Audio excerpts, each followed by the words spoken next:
Isang linggo nang lumipas mula nang maospital si Rosario. Isang linggo nang nakakaraan.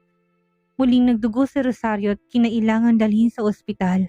Tuwing gabi sa ospital, labis ang kalungkutang nararamdaman ni Rosario. Walang sinumang dumalaw sa kanya, hindi ang pamilya ng kanyang asawa at hindi rin si Noah. Lalong sumidi ang sakit sa kanyang puso nang pagtanto niyang mag-isa lang talaga siya sa lahat ng ito. Ang desisyon niyang huwag ipaalaman tungkol sa kanyang pagbubuntis ay isa ring pasaning kailangang buhatin. Ngunit pakiramdam niya ay wala na siyang ibang pagpipilian. Kailangang protektahan niyang kanyang anak laban sa anumang panganib. Miss Rosario, maayos ng kondisyon mo kaya pwede ka na umuwi, sabi ni Dr. Mara. Tandaan mo, huwag kang mapagod at may stress. Mahinang matres mo, paalala ni Dr. Mara. Opo, Dok. Salamat po. Ngumiti si Rosario habang hinihimas ang kanyang tiyan. Dahan-dahang naglakad si Rosario pabalik sa mansyon na mas lalong naging tila bilangguan kaysa tahanan. Pakiramdam niya'y pagod na siya. Ngunit wala siyang ibang magawa kundi tiisin ang lahat.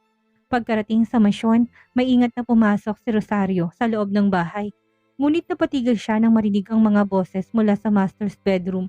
Bahagyang nakabukas ang pinto ng silid at mula sa siwang nito, nakita ni Rosario sina Noah at Amari na abala sa mainit na pagtatalik. Tumawa si Amari habang mahigpit siyang niyayakap ni Noah.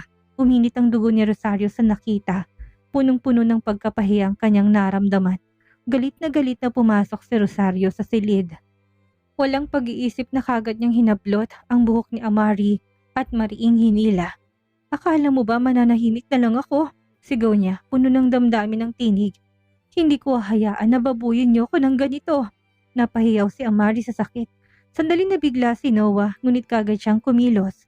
Marahas nang hinila si Rosario at inihiwalay kay Amari. Ano bang ginagawa mo, Rosario? Singhal ni Noah. Bakas ang galit sa mukha. Tumingala si Rosario kay Noah habang patuloy ang pagdaloy ng kanyang mga luha. Ganito na lang ba ako sa'yo? Nanginginig ang tinig niyang wika. Asawa mo ko, Noah. Tapos gaganituhin mo lang ako? Tinitigan ni Noah si Rosario ng malamig. Alam mo naman, Rosario, malamig ngunit nakakatakot ang kanyang tono. Wala ka ng halaga sa akin. Si Amari nang mahal ko ngayon. Si Amari na ngayon na nasa tabi ni Noah. Hawak ang leeg niyang nasaktan sa pagkakahila ng buhok. Sira ka talaga, Rosario, aniya sa mapanong niyang tono. Isa ka lang katulong na hindi naman kailangan dito. Parang sinaksak ang dibdib ni Rosario sa mga salitang yon. Hindi ko hayaan na tratuhin niyo ko ng ganito, sabi niya sa basag na tinig. Asawa mo pa rin ako, Noah. Hindi mo pwedeng basta na lang akong itapon. Ngunit bago pa siya makatapos, bigla siyang sinampal ni Noah ng malakas. Napabagsak si Rosario sa sahig. Ramdam ng matinding sakit sa kanyang pisngi na nagsimula ng mamula. Tumingala siya kay Noah na puno ng sakit at luhang mga mata. Mabuti na lang at hindi siya muling dinugo. Sawang-sawa na ako sa drama mo, malamig na sabi ni Noah. Hindi na kita kailangan dito, Rosario. Pwede ka nang umalis. Umanatili dito bilang katulong. Pero wag ka nang umasa na tatratuhin pa kita bilang asawa. Sabay na sabi ni Amari. May ngiting tagumpay. Oo nga, mas mabuting magsimula ka ng maghanap ng matitirhan, Rosario. Sawa na kami sa presensya mo. Napatahimik si Rosario habang unti-unting nababasag ang kanyang puso. Pakiramdam niya, lubos siyang ipinahiya at pinagtaksilan ng lalaking minahal niya ng buong puso. Ngunit higit sa lahat, ang mas masakit ay ang katotohanan ng wala na siyang halaga kay Noah. Nanginginig ang katawan, pilit na bumangon si Rosario. May sakit siyang nararamdaman sa kanyang tiyan. Marahil dahil sa sampal o sa bigat ng emosyon na pasanin. Alam niyang hindi naligtas ang kanyang kalagayan, lalo pat lalong humihinang kanyang pagbubuntis. Wala siyang imik na lumabas ang silid. Alam niyang mananatili sa bahay na ito'y lalo lang magpapaalala ng lahat, ngunit hindi rin niya alam kung saan siya pupunta. Habang umaagos ang kanyang mga luha, tinungo niyang kwartong dati tinuturi niyang kanlungan. Isang lugar kung saan siya nakakapag-isip at nakakapagdasal para sa mas mabuting bukas. Ngunit sa ngayon, tila lahat ng pag-asang yun ay naglaho na. Tila mga panaginip lang na hindi kayang abutin. Pakiramdam niya'y nakakulong siya sa isang bangungot na walang katapusan. Puno ng galit, lungkot at kawalan, alam ni Rosario na kailangan niya nang gumawa ng mahalagang desisyon para sa sarili niya at sa kinabukasan ng kanyang anak. Tahimik na nagmuni-muni si Rosario sa kanyang silid. Paulit-ulit na bumabalik sa kanyang isipan ang takot na mawala ng anak at ang mas lumalim pang galit kina Noah at Amari. Alam niyang hindi ligtas na manatili pa dito, ngunit Alam din niyang umalis ng walang plano ay maaari ding magdulot ng kapahamakan sa kanya at sa kanyang sanggol. Wala nang silbiyang pag-iyak, bulong ni Rosario, sabay punas ng kanyang mga luha. Kailangan kong kumilos, hindi ako pwedeng maging mahina. Habang tumatagal ako sa sitwasyong ito, lalo lang akong nasasaktan. Para sa kaligtasan ng anak ko, kailangan kong... Muling bumagsak ang kanyang mga luha, ngunit mabilis din niya iyong pinunasan. Labis ang kanyang kahinaan, pakiramdam niya'y lubos siyang nag-iisa. Buong determinasyong dumating si Rosario sa tanggapan ng registry. Nagdesisyon siya na magsampa ng papeles para sa annulment. Naniniwala itong pinakamainam na hakbang para sa kanya at sa batang kanyang dinadala.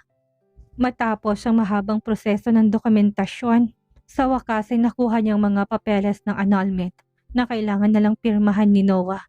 Mula pa noon, simula nang dumating ang babaeng yun, kailangan ko na talagang gawin ito, mahina niyang bulong.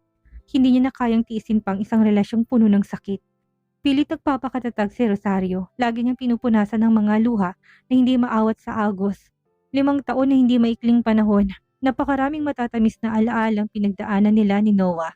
Kahit kailan hindi naging lantad ang tunay niyang katayuan bilang asawa. Pagkarating sa mansyon, dumiretso si Rosario sa kanyang silid, dala ang pusong basag. Ngunit pinilit pa ring ngumiti. Pasensya na anak, hindi na kayang ipaglaban ni mommy ang kasal namin. Sorry, siguro paglabas mo, wala ka ng daddy, bulong ni Rosario habang inihimas ang kanyang tiyan. Sinimulan niya ng iligpit ang kanyang gamit, nilalagay ang mga damit at personal na kagamitan sa isang maleta. Nang maihanda ng lahat, huminga ng malalim si Rosario. Sinusubukang pakalmahin ang kaba sa kanyang dibdib. Sa parehong determinasyon, kinuha niyang maleta at tumungo sa sala. Sa sala naroon sina Noah, Amari at Madam Marta na isang tila magaan at masayang tagpo. Nakayakap si Amari kay Noah na tila ba wala silang kasalanan, habang si Madam Marta ay nakangiting pinagmamasdan ng eksena. Sandaling tumigil si Rosario, nilakasan ng loob at saka lumapit. Noah, tawag ni Rosario. Matatag ang tinig, ngunit puno ng damdamin. Sabay-sabay na lumingon sina Amari, Noah at Ginang Marta. Tila nabigla sa kanyang pagdating. Inabot ni Rosario kay Noah ang mga papeles ng annulment. Heto ng mga papeles. Kailangan mo na lang pirmahan. Tinignan ni Noah ang mga dokumento na may halong pagtataka sa muka. Tinaas ng tingin kay Rosario. Ang mga matay madilim at puno ng damdaming hindi maipaliwanag. Rosario, seryoso ka ba? Tanong niya sa tinig na bahagyang nanginginig. Tumango si Rosario. Nang mariin. Oo Noah, seryoso ako. Salamat sa lahat ng sakit at kahiyang ibinigay mo sa akin sa loob ng maraming taon. Namumuong luha sa kanyang mga mata pero pilit niyang pinipigilan. Natigilan si Noah, mahigpit ang pagkakahawak sa papel. Nanginginig ang kanyang mga kamay, piniga ang hawak na dokumento. Noah, pirmahan mo na. Panahon na, karapatan din ni Rosario maging malaya, sabad ni Amari, habang hinawakan ng braso ni Noah. Tama yan Noah, pirmahan mo na. Saan pa ba siya pupunta? Magpapalaboy-laboy lang yan sa kalye. Dagdag ni Ginang Marta sa mapanuyang tinig. Tumawa pa siya, tila ba tuwang-tuwa sa paghihirap ni Rosario. Malamig na tiningnan ni Rosario ang kanyang biyanan. Wala kayong pakialam, Ginang Marta, mariing sagot niya. Hindi ko na iniintindi ang tingin niyo sa akin. Nanatiling tulala si Noah, hindi makakilos. Tandaan mo Noah, hindi ikaw nagpaanal. Ako ang nakipaghiwalay sa'yo. Sana maging masaya ka sa buhay mo. Sana mabigyan ka ni Amari ng anak. Ani Rosario habang may bahagyang ngiti sa labi. Alam ni Rosario na hindi na siya pwedeng magtagal pa. Tumalikod siya. Hila-hila ang kanyang maleta patungo sa pintuan. Matatag ang bawat hakbang kahit na mabigat ang kalooban. Ayaw niya nang maging bahagi pa ng mapait na larong ito. Paglapit ni Rosario sa pinto. Rosario, sana masiyahan ka sa bagong buhay mo. Bilang isang malayang babae. Good luck! Sigaw ni Amari kasabay ng pagtawa. Sandaling huminto si Rosario saka lumingon. Hindi ko kailangan ng dasal mo Amari. Mas magiging magandang buhay ko nang wala kayong lahat. Saka siya tuluyang lumabas ng mansyon. Iniwan ng lahat ng mapapait na alaala. Paglabas niya, sinalubong siya ng malamig na hangin. Isang malalim na paghingat, unti-unting gumaan ang bigat sa kanyang dibdib. Bagamat hindi pa tiyak ang kinabukasan, alam niyang tamang naging pa siya. Sumakay siya sa taksing naghihintay sa tapat ng mansyon. Nang marangkadang sasakyan, nakita ni Rosario ang mansyon na minsan niya nang tinawag na tahanan. Unti-unting lumalayo sa kanyang paningin, nakatitig sa harapan. Taimtim siyang nanumpa sa sarili na kailanman, hindi na siya muling magpapakasakit. Goodbye Noah, mahinang bulong ni Rosario. Galit ako sa'yo. Samantalang si Noah ay nasa kanyang silid, nakatingin siya sa mga papeles ng annulment na ngayon ay lukot-lukot na, namumulang kanyang mga mata at habang dumadaloy ang luha kagad niya itong pinunasan.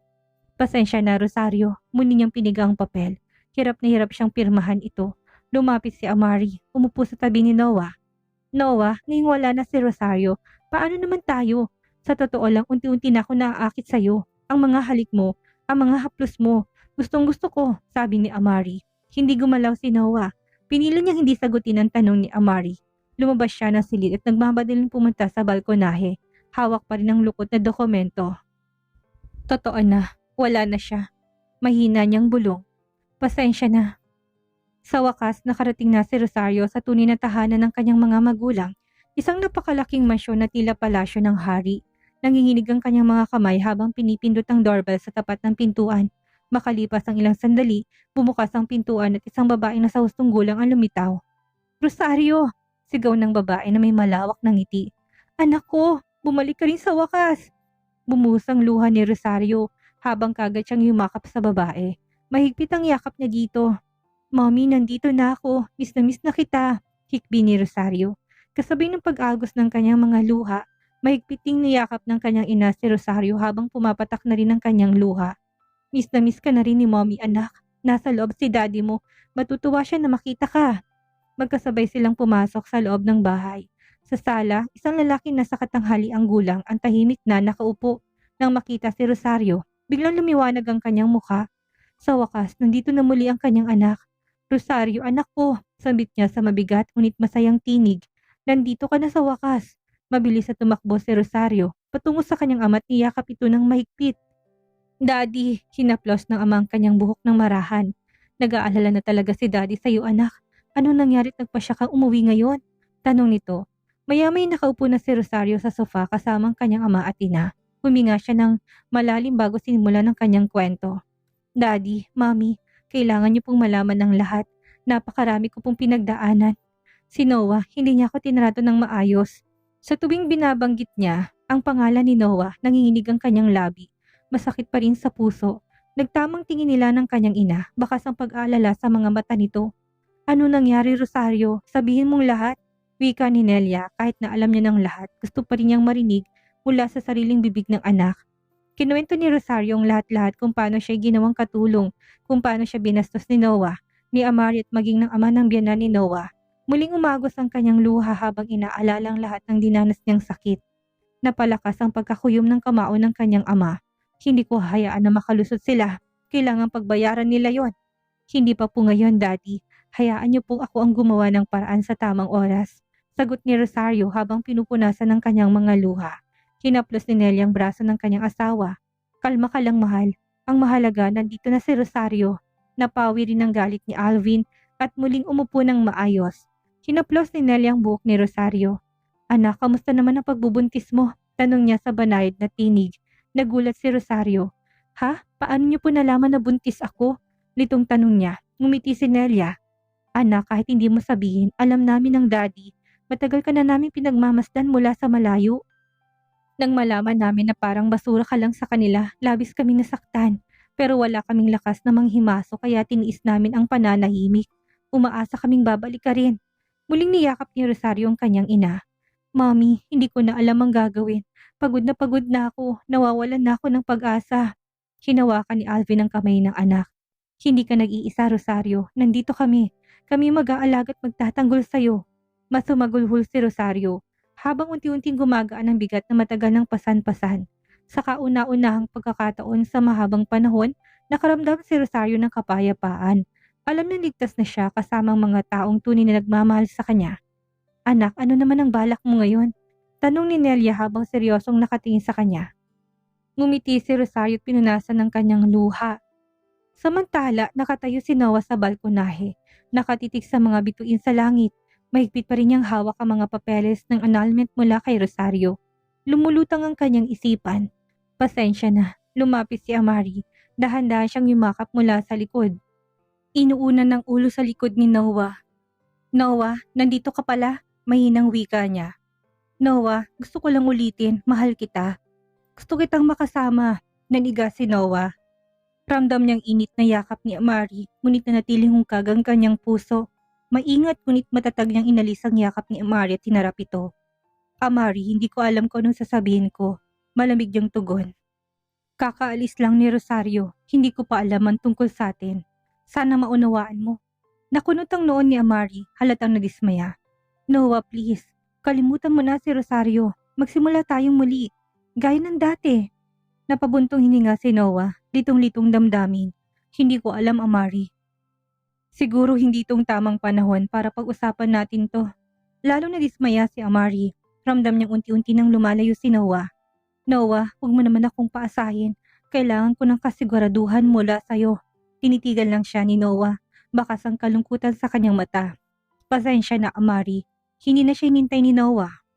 Tumalikod dito, tiniwan siya sa balkonahe habang si Amari nagsimulang lumuhan ng tahimik.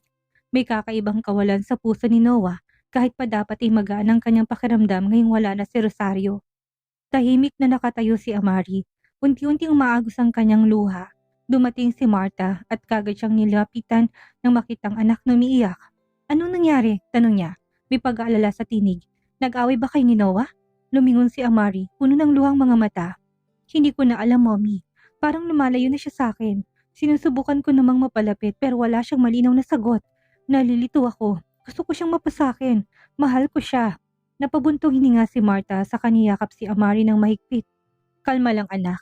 Baka kailangan lang ng panahon ni Noah para makapag-isip. Bakit naguguluhan pa siya dahil kay Rosario? Huwag kang mag-alala, maaayos din yan. Tumango si Amari kahit na natiling mabigat ang kanyang dibdib. Sana nga, Mommy, mahal na mahal ko siya. Ngumiti si Martha, pilit na pinapakalmang anak. Tingnan natin ang takbo ng panahon. Ang mahalaga, huwag kang masyadong magpaka-stress. Maayos din ang lahat. Pinunasan ni Amari ang kanyang luhat, ngumiti. Hindi ako aalis. Dapat maging akin si Noah. Bulong niya sa sarili. Anong buhay kaya ang naghihintay kay Rosario? Ngayon sa wakas si malay na siya sa piling ng mapanakit niyang asawa. Ano ang gagawin ni Noah? Ngayon tuloy na siyang sinukuan ni Rosario. Bakit kaya tila apektado siya sa pag-alis at pakikipaghiwalay ni Rosario? Yan ang ating aalamin sa susunod nating kabanata.